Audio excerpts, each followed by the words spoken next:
Hola, ¿cómo están? Qué gusto reencontrarnos en Mega TV, aquí como todos los días de martes a viernes, dialogando con personas que tienen peso en la sociedad a partir de su actividad, ya sea científica, cultural, económica, deportiva, de todos los ámbitos. La idea es conversar con una cierta tranquilidad, con una hora de tiempo y profundizar en algunos temas, por lo menos, y conocer más a esta persona. Hoy quiero presentarles primero la hoja de vida de nuestro invitado, el doctor Agustín Carrizosa, y enseguida comenzamos a hablar con él aquí, como siempre, Mega TV, Conversando la Noche.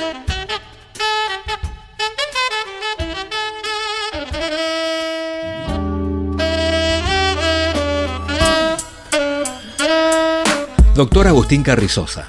Nacido en Asunción el 23 de julio de 1947, vivió en Estados Unidos desde el año 1951 hasta 1960.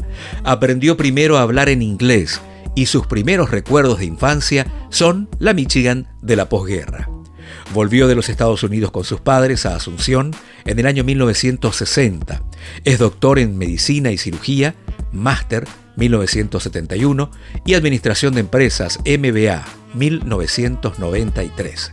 Tiene especialidad en Psiquiatría Clínica y Psicoanálisis, 1972-1978, y cuenta con una certificación en Reforma y Financiamiento de Salud Sostenible del Instituto de Desarrollo Económico del Banco Mundial en 1997 y en Negociación del Banco Interamericano de Desarrollo en 1998. Practicó la psiquiatría y el psicoanálisis de 1971 a 1989. De 1979 a 1984, director general del Instituto Médico y Psicológico Centro Comunitario de Salud Mental. De 1984 a 1989 fue presidente del Comité Paraguay-Kansas, democratizó el comité y fortaleció la relación con el Comité Kansas-Paraguay. De 1990 a 1993 fue jefe del Gabinete Técnico del Ministerio de Salud y Bienestar Social con rango de viceministro. De 1994 a 1996 fue asesor del Ministro de Salud, Reforma del Sector Salud y asesor de las Comisiones de Salud de los Diputados y del Senado del Congreso Nacional para la Reforma del Sector Salud, donde fue uno de los autores de la Ley 1032 de Salud. Desde 1994 hasta la actualidad, es director general de la Fundación Centro de Información y Recursos para el Desarrollo, CIRD, fundado en 1987. Como consultor, se ha especializado en áreas relacionadas con desarrollo organizacional y gestión del cambio, inteligencia, política y liderazgo. También ha escrito sobre organización de la sociedad civil, responsabilidad social y desarrollo democrático, ciudadano y capital social. Como consultor, ha trabajado tanto en el país como en el exterior, con OPS-OMS, BID, Banco Mundial, USAID, Fundación Konrad Adenauer.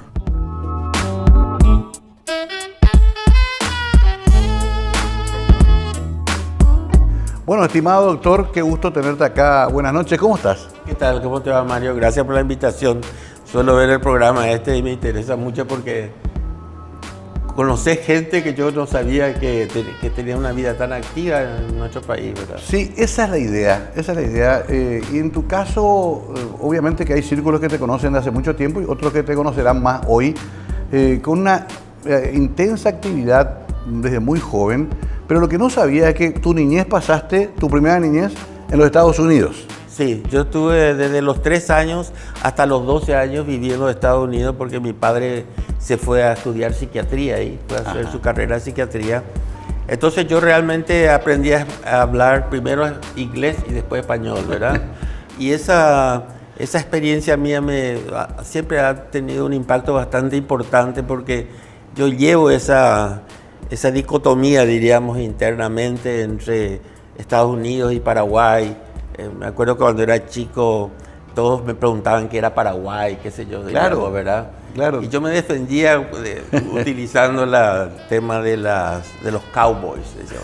Paraguay es un lugar donde todos son cowboys, ¿verdad?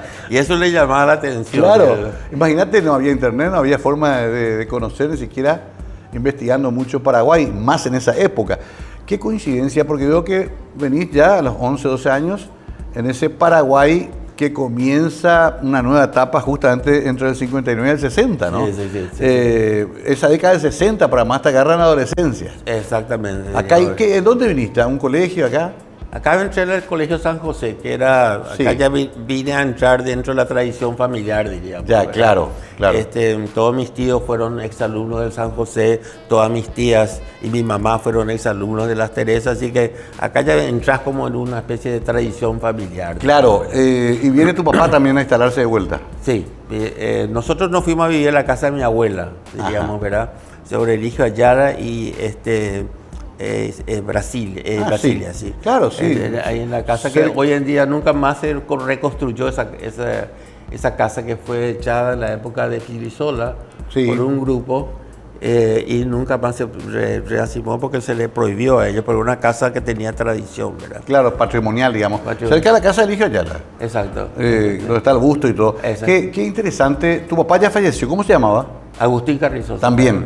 Sí. Te instalás acá. Comenzás a vivir otra realidad después de Michigan, esto era muy diferente, ¿verdad?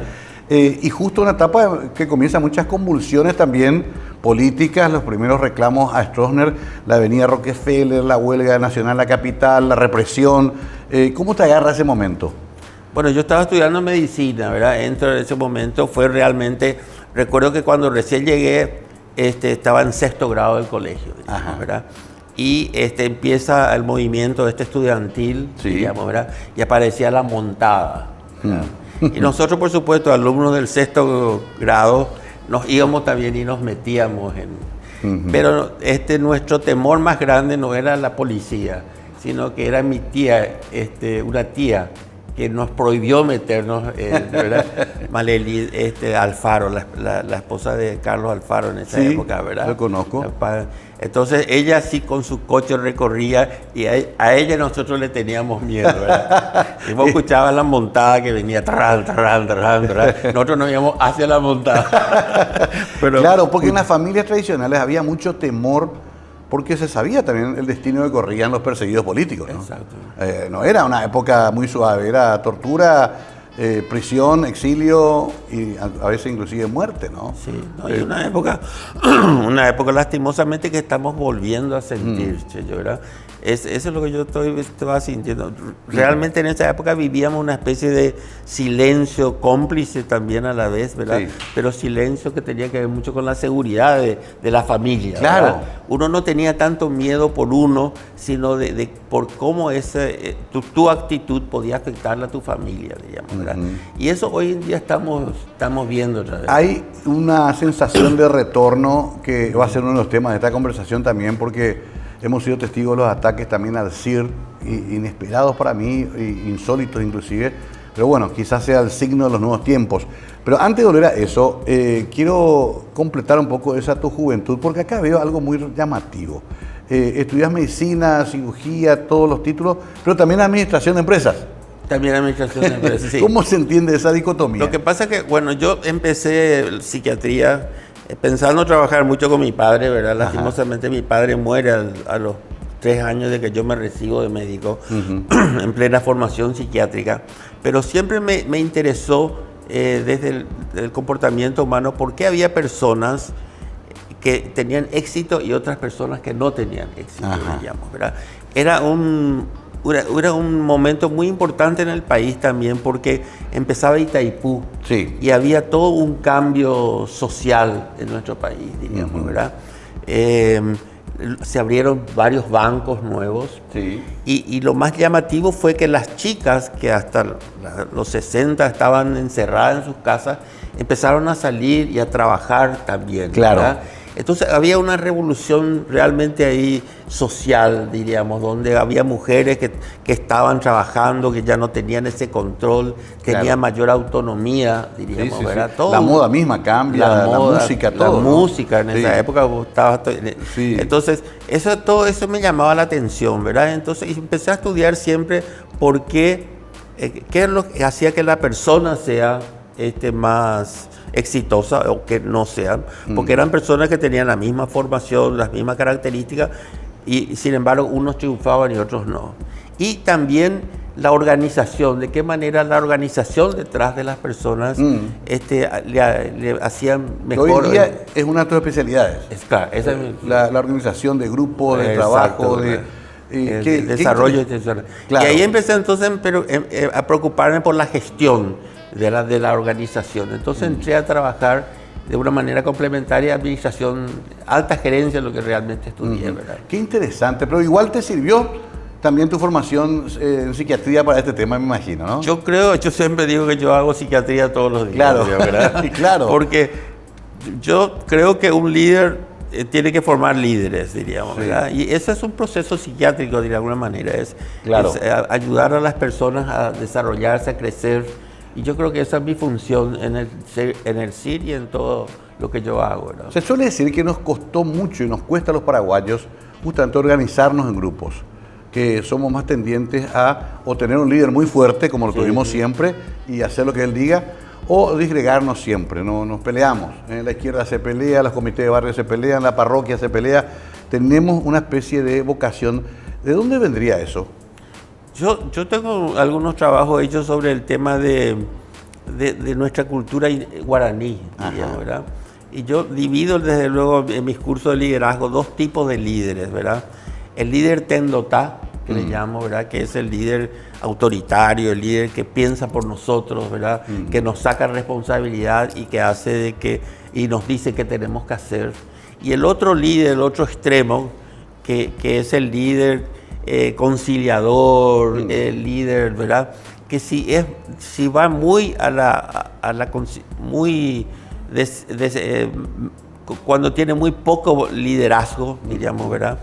Entonces ahí se empiezan a disgregar las cuestiones, ¿verdad? Sí. Entonces uno tiene que estar utilizando permanentemente esa combinación entre ser un poco tendotá y ser un poco burguilla, diríamos, claro, ¿verdad? Entiendo. Y ahí yo creo que viene, y eso los españoles cuando llegaron rápidamente incorporaron eso en su modo político, diríamos. Claro, ¿verdad? y eso le heredamos nosotros Martínez también. de Irala fue un experto en manejar la fuerza por un lado y la tolerancia excesiva por otro lado. Claro, ¿verdad? sí. Y en nuestra política hay una gran tolerancia, sobre todo hacia los que son mis amigos, como decía Stroessner, y muy rígido contra los que no son mis amigos. A propósito de Stroessner, fuiste perseguido también, como toda aquella generación. Sí, en esa época todos éramos perseguidos. ¿Llegaste a irte preso? No. ¿No llegaron a llevarte a investigaciones? No llegué. Realmente tenía que haber ido preso. Ese mismo día fue preso Pombo Gao, porque teníamos un grupo y yo hacía guardia. Justamente esa noche yo estaba haciendo guardia y yo dormía en la pieza de los médicos, porque yo era practicante mayor, o sea que era... Entonces, de noche veo que entran y eran policías. ¿En el hospital de clínicas? En el hospital de clínicas, en la guardia. ¿Entraban ahí? Entraron ahí y yo me desperté y entonces me llevaron a mí, ¿verdad? Y empezaron y preguntaron por Carrizosa, Agustín Carrizosa, ¿verdad? Y yo le dije, él es estudiante, no sé dónde ha de estar, no sé quién es. Y entonces nos fuimos, ¿viste eso que se hacían? Esa máquina para hacer panfletos y ese claro, los mimeógrafos. Los mimeógrafos llevaron los dos mimeógrafos que estaban en el centro de estudiantes pero no me llevaron a mí, ¿verdad? Entonces de ahí yo me fui, ahí desaparecí un tiempo. Claro, uno se guardaba un tiempo. Sí. Qué bárbaro, qué época. Sí. Ahora que dijiste mimeógrafo, tengo que explicarle a la teleaudiencia menor de 40 años que era un aparato donde se imprimían los panfletos, los pasquines, los folletos de facultad también, entintados, unas planchas y salían las copias. Fabuloso, ¿no? Y en eso se hacía casi toda la protesta. Vamos a hablar enseguida mucho más con Agustín, apenas estamos entrando en calentamiento, como quien dice. Una vida muy interesante, sobre todo porque ha sido testigo y protagonista de muchos cambios en el Paraguay. Nuestra tan mentada democracia, tan frágil siempre, qué opinión tiene acerca de este proceso. Ha trabajado mucho también cerca de los grupos políticos que fueron emergiendo, ayudándoles a organizarse justamente para que sean representación de su electorado, cosa que no es fácil en Paraguay. Y los dos grandes cucos, ¿no? El Partido Colorado y el Partido Liberal. Enseguida hablamos de todo eso con Agustín Carrizosa.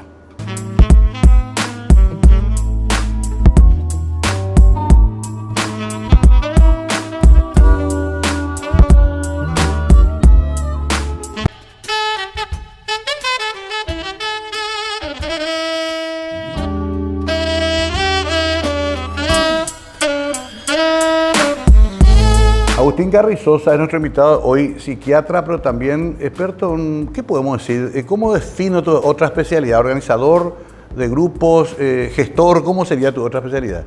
Interesante la pregunta. Yo creo que yo soy siempre mi preocupación fue el comportamiento humano, diríamos, ¿verdad? Ajá. Y de qué manera podemos mejorar nuestro comportamiento para lograr ser productivos, pero para el bien común, ¿verdad? Uh-huh. Mi preocupación nunca ha sido, y ha sido un problema para mí inclusive, el bien económico, diríamos, ¿verdad? El bien privado. Respeto, y no es que estoy en contra de que la gente acumule, diríamos, pero no está en mí. Yo creo que prioridad. No es mi prioridad, y yo creo que una parte de la ciudadanía, una parte de la población, una parte de la humanidad tiene que orientarse al bien común, diríamos, y cada vez ese bien común es menos en el mundo, diríamos, ¿verdad? Qué curioso, ¿no? Cada vez la gente es más egoísta, diríamos, ¿verdad? Sí. Posiblemente porque cada vez se siente más pequeño ante una cuestión tan grande como es la humanidad hoy en día. Bueno, ahí tenés para trabajar toda tu vida, evidentemente lo has hecho, porque Paraguay sobre todo tiene un problema de desigualdad muy grande que no puede superar, ¿no? No puede superar. Todo extranjero que viene, te habrá pasado a vos, te dice, todo muy bien, pero ¿por qué tienen tanta pobreza, tanta miseria al lado de tanta riqueza? ¿verdad? Exactamente. No logramos ese equilibrio nunca. Claro. ¿Qué será? ¿El modelo político, social? Yo creo que es un modelo sociopolítico, diríamos, ¿verdad? Yo creo que hay una mezcla ahí, diríamos. Es interesante porque a lo mejor nuestra pobreza no es tan grande como la desigualdad que existe, diríamos, ¿verdad? Que hace que sintamos mucho más la pobreza, diríamos, ¿verdad? Y también nuestros modelos políticos que han sido siempre clientelar, que le ha sacado autonomía a las personas, y que si vos no respondés positivamente al gobierno, te quedás fuera del sistema, diríamos, ¿verdad? Eso está muy impregnado. Muy ¿no? impregnado, ¿verdad? Hasta hoy. Y el otro aspecto es, dentro de la desigualdad, la concentración. En tan pocas manos, ¿no? De tierra, bueno, de riqueza en general. Claro. No hemos podido avanzar. Y que tampoco tiene mucho que ver con la política. Muchos me dicen, no, esto... sí, esta concentración de poder maneja la política, pero no es la política la que maneja esta concentración de poder. Interesante, ¿verdad? Eso. Y entonces esa concentración de poder es muy lábil, de repente está acá, de repente está allá, diríamos, ¿verdad? Hoy tenemos líderes políticos que no han sido del partido tradicional, diríamos, ¿verdad? No. Pero están ligados a ese grupo de poder económico que es el que maneja el país, diríamos, ¿verdad? Y decide quién está in y quién está out. Claro. Romper ese esquema es casi crear una revolución, Agustín. Y no es tan fácil hacerlo, ¿no? Claro, no, y nunca pudimos hacerlo en el Paraguay, realmente. En el Paraguay siempre las revoluciones fueron cambio de líderes nomás, diríamos. Nunca hubo una revolución social, cambio del modelo social y modelo político en nuestro país. Bueno, usted estuviste en el Comité Paraguay-Kansas también. Esa fue una etapa importante también de tu vida. Sí. Que generó también una vinculación interesante con ese estado, que es estado hermano de Paraguay, ¿verdad? Claro. Que tiene unas ciertas facilidades para los estudiantes, para la gente que quiere ir allá. Sí. Muchos han usado, yo he estado en Wichita también, esa suerte de ventaja que le da el estado de Kansas. ¿Sí eso? Sí. Yo fui miembro del Comité Paraguay-Kansas desde el principio, diríamos, ¿verdad? Mi padre también.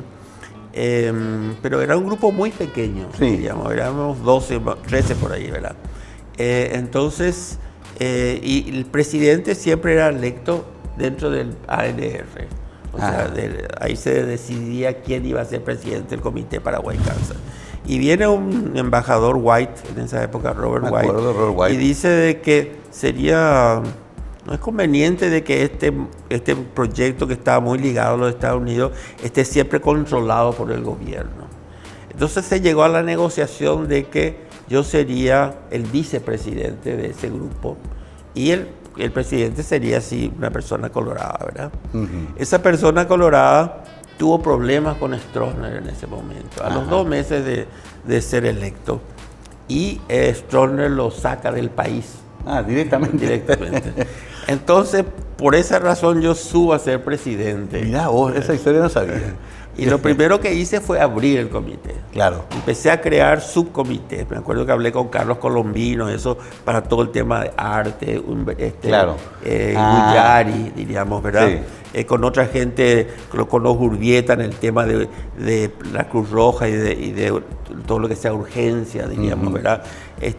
Y con educación, y así fui creando hasta que al año teníamos ya 240 personas trabajando. Y ahí empezamos un vínculo mucho más intenso con Kansas y utilizamos, digamos, nuestra relación con Kansas como una especie de embajada nuestra en los Estados Unidos. Tal cual. Y eso generó que vaya muchísima gente a Kansas y viniera también mucha es interesante.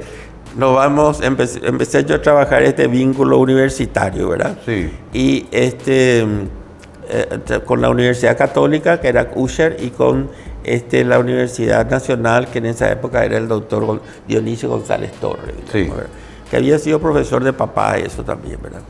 Y entonces hablo con Usher y Usher me dice, sí, me parece muy buena idea, qué sé yo. Y me voy y hablo con Dionisio y él me dice, no, Agustín, esto no me va a permitir.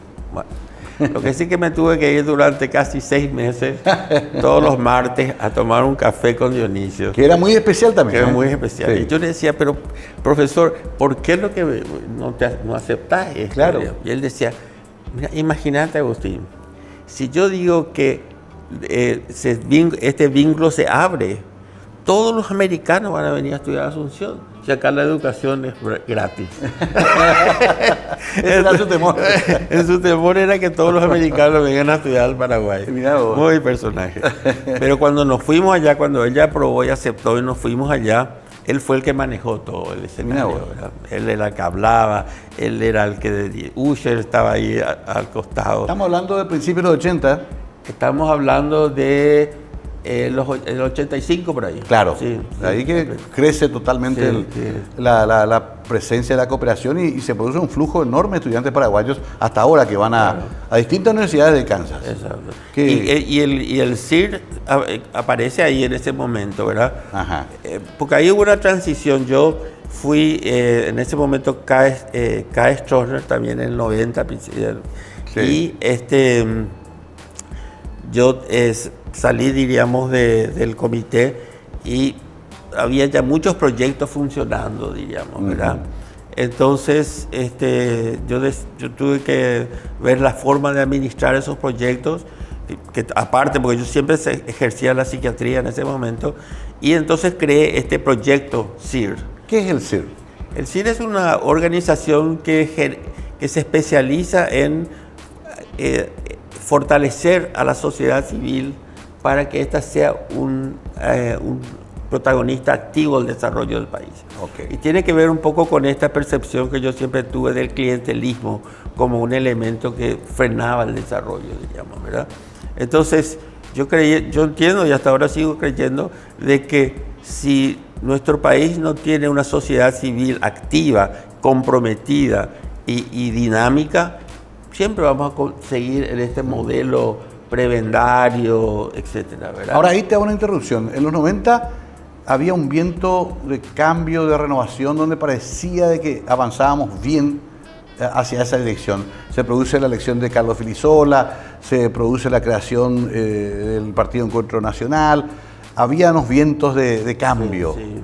Pero siempre nos cuesta mucho en Paraguay porque hay como un eterno retorno del pensamiento autoritario, que es lo que nos pasa ahora, claro. ¿no? Y no son sostenibles esos cambios, ¿verdad? Hay momentos, por ejemplo, el marzo paraguayo, claro. Hay momentos cuando fue preso Zavala, cuando fue secuestrado Zavala. Sí. Hay como movimientos ciudadanos, pero que no son sostenibles, claro. ¿verdad? Entonces los cambios en nuestro país no son nunca sostenibles, sino que son cambios que son como esporádicos, pero que al final, como vos decís, vuelven a su cauce normal. El CIR, dame las identificaciones de las siglas. ¿Qué es CIR? Centro de Información y Recursos para el Desarrollo. Correcto. El CIR participa, yo me acuerdo, inclusive tuve la experiencia personal de todos aquellos movimientos electorales, cuando había elecciones municipales, presidenciales. ¿En qué sentido ustedes van acompañando esa suerte de movilidad política y social del Paraguay? Y todo es eso, nuestra función. ¿Pero qué hacen? ¿Apoyan económicamente? Bueno. ¿Adiestramiento?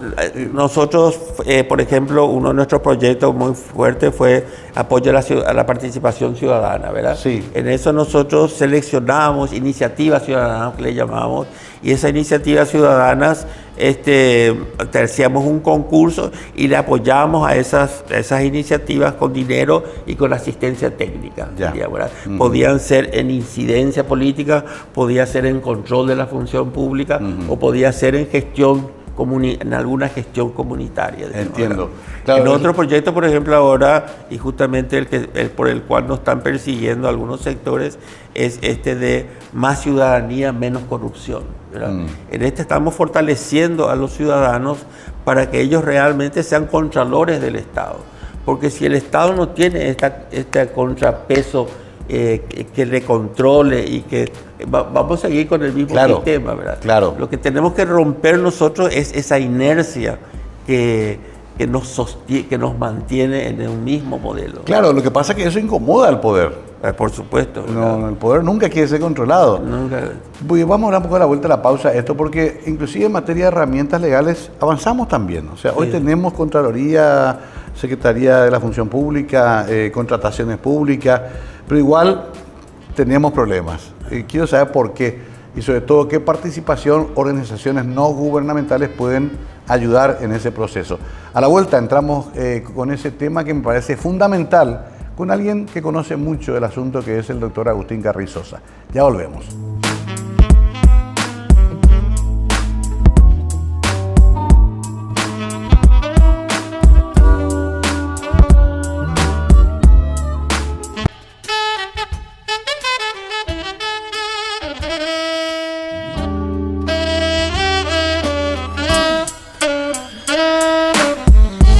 Agustín Carrizosa con nosotros esta noche. Es muy interesante escuchar un poco de la evolución de estas organizaciones que fueron acompañando ese proceso tan difícil de transición de una dictadura tremenda, a una democracia que hasta hoy sigue siendo cuestionada.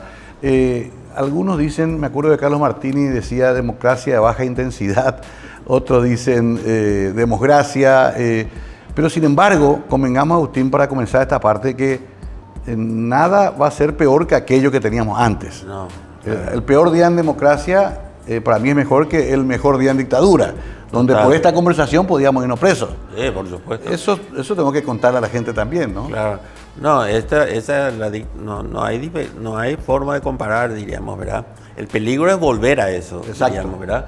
Porque nosotros tenemos como decía Carlito, una democracia de baja intensidad que no logra esa tensión necesaria para volverse una transformación. Claro, digamos, ¿verdad? Entonces la gente no nota mucho el cambio. Claro, hace falta crear como una tensión creativa, yo le digo, porque es una tensión entre lo que tenemos y a donde queremos llegar, pero que haya una participación activa de la sociedad en ese proceso, creando ideas nuevas, creando situaciones, ¿verdad?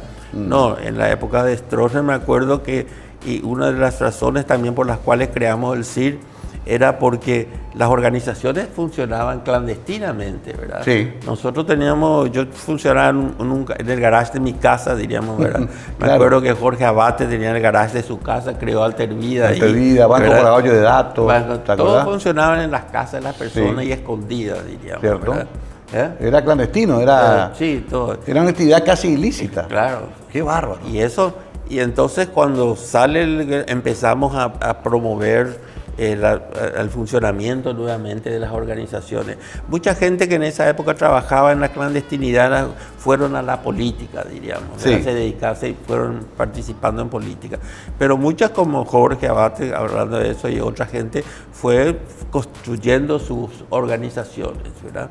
Que yo creo que es esencial para que haya democracia. Sociedad civil, organización ciudadana organizada es fundamental para que haya democracia. Si no hay eso, no veo yo la posibilidad de que haya democracia, porque vamos a estar o sometidos al sector político o sometidos al sector empresarial, diríamos. Claro, ahí hay un punto que es fundamental para explicarlo bien, Agustín. Se cuestiona que las ONG reciban dinero público. En el mundo funcionan así. El tema es cómo se usa ese dinero público. En el caso del CIRC, ¿qué son los cuestionamientos que a partir de un año atrás, a esta época, comenzaron a aparecer de un sector definido, casi como una especie de persecución? Bueno, empecemos primero de que por qué fue eso, ¿verdad? Exacto. Primero empezamos nosotros con este proyecto que te decía, Más Ciudadanía, Menos Corrupción. Ahí ya empezamos a recibir amenazas en el sentido de que ese proyecto no era un buen proyecto, digamos, ¿verdad? Desde luego que a los pocos días de que aparecieron varios estudios que hicimos con relación a la democracia, ahí empiezan a atacarnos, diríamos, ¿verdad? Y notablemente, nosotros cuando empieza este nuevo gobierno, formamos un colegio de ONGs, justamente porque pensamos de que las organizaciones tienen que tener una función de participación también con el sector público. Claro. Yo me reuní con 2 miembros del colegio, con Santi Peña y con su equipo, justamente para decirle que queríamos ver de qué manera podía la sociedad civil tener un rol más activo, como vos decís, en los Estados Unidos. Gran parte de lo que se realiza, sobre todo en el sector social, se realiza a través de estas organizaciones ciudadanas. Sí, ¿verdad? Sí. ¿Fue con Santi Peña antes de ser presidente o después? No, cuando era presidente. Ya era presidente. Okay. Tal y así que eso fue más o menos una semana antes. El día que empieza a aparecer esto en La Nación, me llama Santi y me dice, ¿qué es lo que es todo esto? Diríamos, porque... entonces nos atacan básicamente por un lado porque pusieron un proyecto que se llama Sinafocal, que es uno de nuestros proyectos.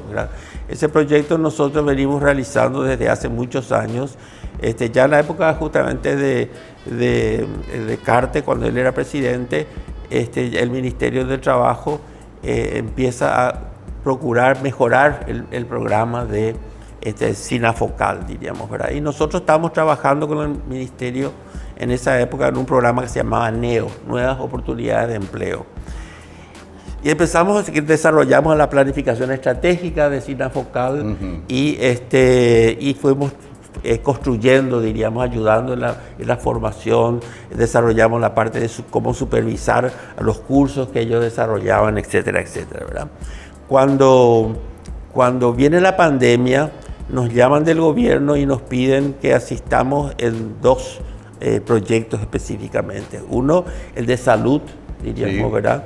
Que desarrollamos una plataforma para canalizar los recursos que venían donados al gobierno hacia el ministerio. Nosotros administramos la transparencia de esa transformación. Y por otro lado, con el Sinafocal, ver si podíamos nosotros mejorar el proyecto que estaba dirigido a las pymes, a las pequeñas y las micro y pequeñas empresas, diríamos, ¿verdad?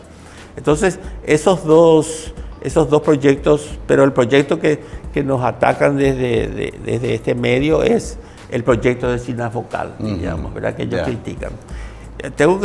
Quiero explicar también que para nosotros esos proyectos son proyectos pequeños, diríamos, ¿verdad? Claro. Este proyecto Sinafocal que tanto nos critican es un proyecto que representa el 14% nomás de nuestro presupuesto. O sea, vienen realizando muchas otras cosas que hasta completar el 100%, otras cosas, pero este fue el que se usó como punta de lanza. Y las críticas son, primero de todo, que mi señora era la administradora del proyecto, digamos, ¿verdad? Y que una hija mía es fotógrafa del proyecto. Ese proyecto teníamos unos 130 personas contratadas para ese proyecto en diferentes áreas, diríamos. Mi señora es especialista en contrataciones públicas, es una persona que trabajó en la fiscalía como administradora en la parte de fiscalía en varios lugares. O sea que tiene una gran historia y para Sinafocal era un requisito, diríamos, tener una persona así bien capacitada. Con esa expertise, digamos. Expertise. En el caso de mi hija, ella es fotógrafo, y la mayor crítica recibida en el caso de mi hija es que todos me llaman así, que poco le pagas a tu hija. Claro, ahí hay una confusión porque no estamos hablando tampoco de empresas públicas. No es una empresa pública, claro. Y ese es el peligro, diríamos, ¿verdad? El peligro de que quieran meternos a nosotros, a nuestras organizaciones, en el contexto público, diríamos, claro. ¿verdad? Entonces ahora decían, uno puede hacer, vos tenés que explicar de dónde, qué es lo que la ley está actualmente, las ONG está queriendo, diríamos, ¿verdad? Nosotros estamos totalmente de acuerdo, y siempre yo he estado, y siempre todas las organizaciones con las que yo trabajo hemos estado de acuerdo en que hay que tener un sistema de control, de transparencia de las organizaciones. El tema nomás es que hay una tendencia peligrosa. Le pasó lo mismo a Fernando Massi y a Dionisio Bordas cuando presentaron un simple informe de la cuestión de los cigarrillos en Paraguay y la cuestión de la triangulación. Fueron duramente apretados, hasta tuvieron que bajar un cambio. O sea, se está comenzando a controlar un trabajo científico que en el Paraguay se hizo siempre, que es el de la observación y el del acompañamiento, un poco del funcionamiento del Estado mismo, ¿no? Exacto. Eso tiene que hacerlo alguien. Tiene que hacer, y el Estado le conviene, ¿verdad? Claro. Le conviene que haya alguien que lo esté observando y haciendo críticas constructivas. Porque las consultoras internacionales, los grandes bancos, las empresas, las entidades cooperadoras, revisan esos papeles. Exactamente. Cuando quieren saber algo de un país, antes de otorgar un crédito inclusive, es la referencia casi siempre, ¿no? A ver, hay una tradición de confiar más en una visión más independiente que la visión que el propio gobierno le pueda dar. Exacto. Y eso no se está entendiendo, Agustín. No se entiende. No se entiende, y al contrario, se le teme a eso. Se le teme. A mí me extraña porque Santi es un hombre formado en esa tradición técnica, digamos. Yo tengo que decirte que yo no creo que Santi esté en esa posición. Claro que es tolerante a la posición, que es casi lo mismo. Es que la política es fuerte, yo te podría decir.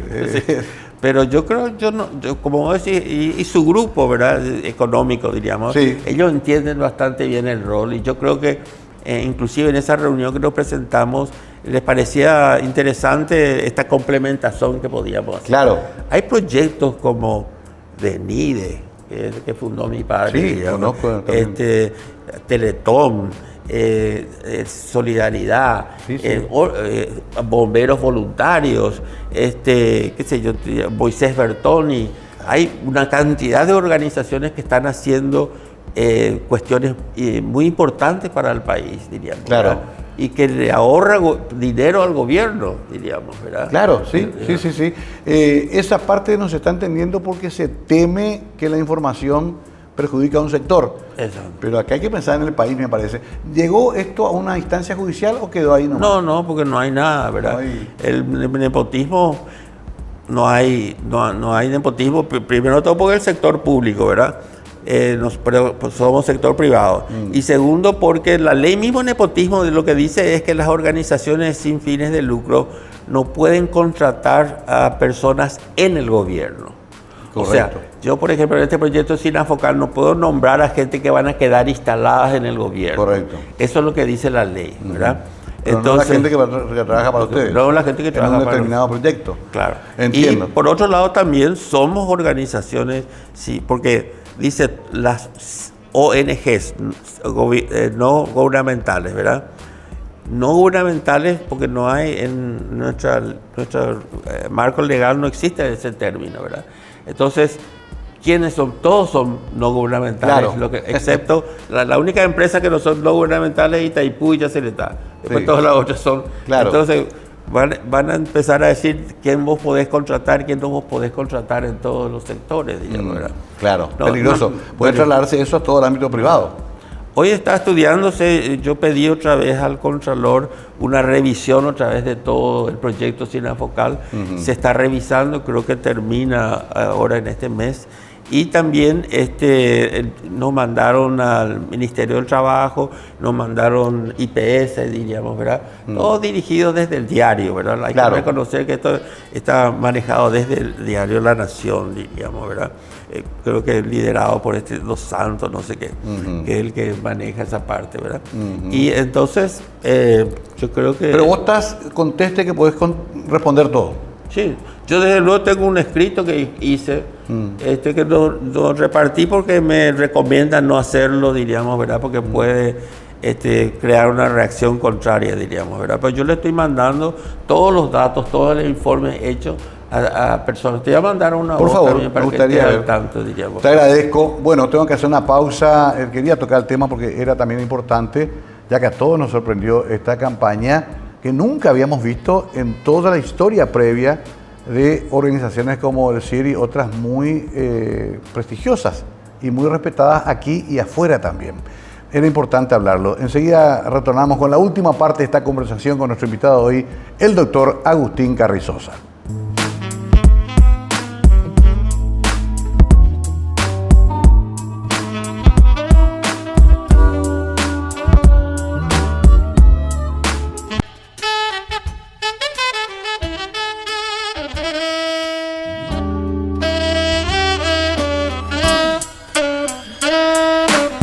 Un gusto hablar con Agustín Carrizosa, más contemporáneo de mi hermano Adolfo, de José Carlos Rodríguez Alcalá, Euclid Acevedo, toda esa turma bastante particular de los 60, 70.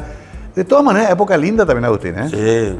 Había como un florecimiento de muchas cosas, ¿no? Y éramos, yo me acuerdo, como ese grupo de jóvenes nos reuníamos, estábamos permanentemente buscando dónde meternos, qué hacer. Claro. La academia literaria, por ejemplo, en esa época era muy importante. Escribíamos diarios, desarrollamos revistas. José Carlos era especialista me acuerdo Criterio, ¿no? ¿Verdad? Yo también ahí también estaba en esa generación Emilio Pérez Chávez, por ejemplo. Hace poco vi una foto, René Dávalos, que falleció muy joven. Sí. Digamos que fue una generación que conscientemente también ya anhelaba el cambio para nuestro país, ¿no? Sí. Y faltaría mucho todavía y claro. pasaría muchas cosas, ¿no?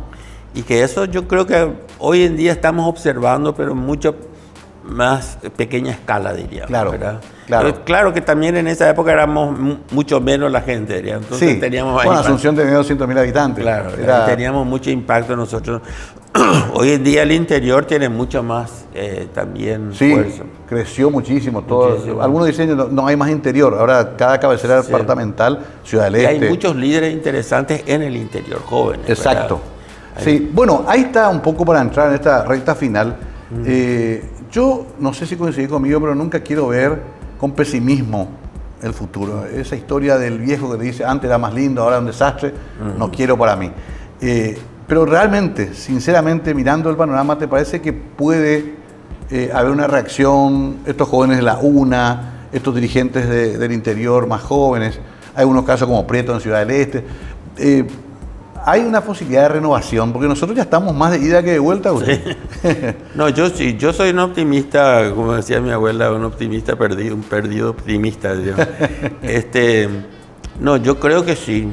Inclusive estamos viendo este retorno, diríamos, de modelo autoritario, diríamos, ¿verdad? Pero no está teniendo el impacto que yo creo que ellos esperaban tener, diríamos, ¿verdad? Hay una resistencia pasiva, ¿verdad? Sí. Esta última cuestión con la senadora Katia, que la reacción que generó, diríamos, ¿verdad? Me parece que no la midieron, ¿eh? Claro, de muchos sectores conservadores, diríamos, ¿verdad? Que normalmente prefieren quedarse callados, diríamos. Es cierto, ¿verdad? Eso es llamativo. Sí, empresas, sectores empresariales, gremios, sindicatos. Entonces, yo creo que no es fácil, diríamos, volver al pasado. Yo no creo que podamos volver al pasado. Interesante. Yo creo que vamos a tener un proceso de transformación que va a ser lento por las características nuestras, ¿verdad? Acá nunca hubo revoluciones importantes, diríamos, ¿verdad? Hay procesos, diríamos. Si nosotros podemos romper esa inercia que nos ataja hacia atrás, diríamos, ¿verdad? Que es nuestra parte conservadora, nuestra parte de temor, diríamos, ¿verdad? Yo creo que... Y que haya más oportunidades para la gente, ¿verdad? Esta desigualdad social que hay no es no es un problema casual, ¿verdad? Es un problema, está creado, diríamos, ¿verdad? Claro. Porque cuando más gente piensa, cuando más gente participa, cuanto más gente empuja o controla, las cosas tienen que cambiar, diríamos, ¿verdad? Ese es un poco el pecado del CIR. Tratar de modificar esa realidad. Esa es realidad, sí, ¿verdad? En el fondo. Claro. Y Stroessner quería, viste, en la época de Stroessner, ¿te acordás? Los líderes eran todos militares, vivíamos en un mundo fabuloso, maravilloso, diríamos, ¿verdad? Éramos los grandes héroes de la Segunda Guerra, de la guerra de la Triple Alianza, etcétera, etcétera. Nos mantenían en una especie de caja de cristal donde nosotros nos autoconsumíamos, digamos, claro, ¿verdad? Claro. Ese retorno sí, yo también coincido contigo, parece imposible, porque además tendrían que reprimir muy duramente si quisieran imponer ese nuevo pensamiento autoritario, ¿verdad? Sí, esa condición ya no hay. No creo que el mundo tolere hoy una represión al estilo antiguo. Claro. Desaparición de personas, torturas, apremios ilegales. Ese Pero escenario. esta presentación de los embajadores, claro, ¿verdad? La misma participación del embajador de Estados Unidos estos últimos tiempos, la embajadora de la Unión Europea, ya es otra cosa, ¿no? Están viniendo ahora, la semana que viene, entiendo que viene otra vez el gurú de anticorrupción de los Estados Unidos, diríamos, ¿verdad? A estudiar, se está estudiando el caso, o sea, ya la conectividad es tan grande que ya no es que uno tiene la autonomía, como en la época de Stroessner o en la época del doctor Francia, de cerrar la frontera. Claro. Lo último, Agustín, la justicia. Todos estamos atentos a un sistema de justicia que tiene demasiados problemas. Es la gran deuda, el gran déficit de la democracia. Nuestro sistema de justicia, Ministerio Público, jueces. ¿Por qué la gente sigue percibiendo que ahí está la inseguridad? No, yo creo que la justicia no es libre, ¿verdad? No tiene la libertad que necesita para hacer. Claro. Hay mucha presión política, el presupuesto depende de la política, los cargos dependen de la política, tienen control, perdón, tienen control sobre el nombramiento de jueces y fiscales, hasta los miembros de la Corte pasan otra vez por un sedazo político que decide quién va a integrar ese cuerpo, ¿no? Entonces yo siempre digo que aunque yo creo que hay jueces y hay personas que sí quieren dedicar su vida a la justicia realmente, no pueden hacerlo en ese contexto, diríamos, ¿verdad? Claro. Mismo Rolón que entró, yo hablé con él antes, tenía muy buenas intenciones, pero está empantanado ahí adentro, diríamos, ¿verdad? O sea, el sistema no te permite ser un buen juez, diríamos, ¿verdad? Un buen fiscal. Claro, qué curioso esto, porque a todo lo que intentamos también entrar en política nos encontramos con esas superestructuras que o tenés que romperla con una suerte de acción casi revolucionaria, temeraria, o tratar de convivir adentro, ¿no? En el caso de Rolón, creo que también él, después del 30 de abril, encuentra que una abrumadora mayoría de políticos va a ser colorada en el Parlamento, por ejemplo, ¿no? Ahí ya es muy difícil tener... Y la amenaza al tipo, ¿te acuerdas que ya le amenazó? Sí, a viva voz. Sí, le dijo, me hace portarte bien, ¿verdad? Sí, si hace falta... Pero igual tu experiencia, diríamos, ¿verdad? Sí. Tu experiencia de cómo pudieron liquidar todo un sistema que estaba funcionando, diríamos, ¿verdad? Con ataques personales, con ataques... o sea, y hasta que nos rompamos ese tipo de estructura destructiva que tiene ciertos sectores político-económicos, yo le digo siempre, ¿verdad? Siempre. Yo creo que no vamos a poder cambiar, ¿verdad? ¿El gobierno Lugo fue una oportunidad perdida? Yo creo que sí, pero el problema con Lugo yo creo que fue que el problema un poquito que tiene Santi también, no tenía poder político. Claro. Lugo no tenía el suficiente poder. Lo que nos pasa a todos, lo que llegamos, tenemos un parlamento o una concejalía con 3 aliados, con 4. Tenés que gobernar conviviendo con tu adversario, ¿no? Exacto. Y su modelo, yo siempre digo, era muy brubillá. También. Y muy poco tendotá. Bueno, obispo, ¿verdad? Sí, obispo. Entonces él se iba y hablaba con todo el mundo, pero esperaba que las decisiones se tomen en contexto, ¿verdad? Sí. Y al paraguayo le cuesta mucho tomar decisiones porque tiene miedo de la responsabilidad que eso le puede nos pasó con... Aún así se valora ese momento y creo que hasta la población lo sigue valorando como un aire de esperanza que hubo ahí, que tampoco se dejó terminar, Agustín. Exacto. Eso también es tremendo, ¿eh? No dejan terminar los procesos de alternancia. Sí. Hay que anotar también eso. No, eso sí, seguro. Si se les puede ganar una elección, pero no lo dejan terminar, ya sea en ciudades, en gobernaciones o a nivel nacional. Eso es brutal también. Pero bueno, para mí fue un gusto charlar contigo, recorrer un poco tu historia personal también. ¿Nunca te afiliaste a un partido político? Me afiliaron. ¿En serio? Sí, me afiliaron al partido Patria Querida. Porque mi primo era candidato, entonces... Miguel. Ah, bueno. Y bueno, entonces, pero nunca ejercí realmente ahí adentro y yo prefiero no meterme en partidos políticos, ¿verdad? Porque justamente yo creo que tengo que representar más al tercer sector, ¿verdad? Claro. A ese sector que está fuera de la política, sino que es más una iniciativa ciudadana, ¿verdad? Entiendo. Pero votaste por Miguel por lo menos. Sí, voté por Miguel. hay que votar por la familia. No, realmente es interesante lo que vos proponés porque tiene que haber un sector que tiene que ayudarnos a reflexionar sobre el país y tu visión que compartiste desde el comienzo del programa, siempre tratando de mejorar la sociedad. Ahí nos falta mucho todavía, quizás nuestros nietos vean ese Paraguay que soñamos, Agustín. Ayer estaba escuchando una entrevista que le hicieron a César Barreto, Carlos Peralta le decía sobre el cambio económico y qué sé yo, y él decía, yo creo que esto va a tardar 20, 30 años, nosotros ya no vamos a ver esos cambios, ¿verdad? Porque también la situación económica está mal, diríamos, ¿verdad? Y no hay señales de mejorar esa situación, digamos, ¿verdad? Y eso sí que va a mantener mayor esta separación, esta brecha entre ricos y pobres, diríamos, ¿verdad? Y también es una forma de no poder desarrollarse, diríamos. Claro, ¿verdad? Pero ahí está un poco lo que decía un conocido líder político, que el verdadero estadista piensa en las próximas generaciones. Sí. El político piensa en las próximas elecciones. Exactamente. Estamos todavía en esa. Bueno, Agustín, te veo bien. Creo que estamos coincidiendo en que aún así el Paraguay es un país maravilloso que merece un mejor destino. Y ojalá, como bien decíamos, nuestros nietos vean ya un Paraguay mucho más equitativo.